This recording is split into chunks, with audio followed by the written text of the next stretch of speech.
Welcome to twin ஃபுட்டாரா gaming. Leela aunty எனக்கு என்கிட்ட தான் இருக்கு, அதனால எனக்கு மச்சான் நோந்துட்டு அடிக்க போறேன். லீலா ஆண்டி முடிஞ்சது கதை. வாழைப்பழம் அடுத்து. சரி ஓகே. ஒருத்தன் பாரு எப்படி இருக்கான் பாரு. அவ்வளோ வாழைப்பழம் விழுந்துட்டான் மச்சான். இந்த சட்டி மண்டையா இருக்கிறான் பாரு இங்க.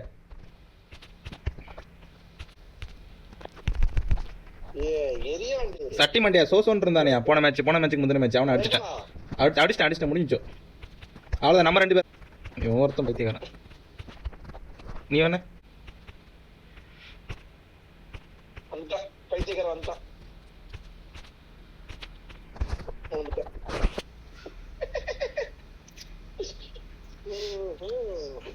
தொடர் வெற்றிகளை முறியடித்தார் புலி.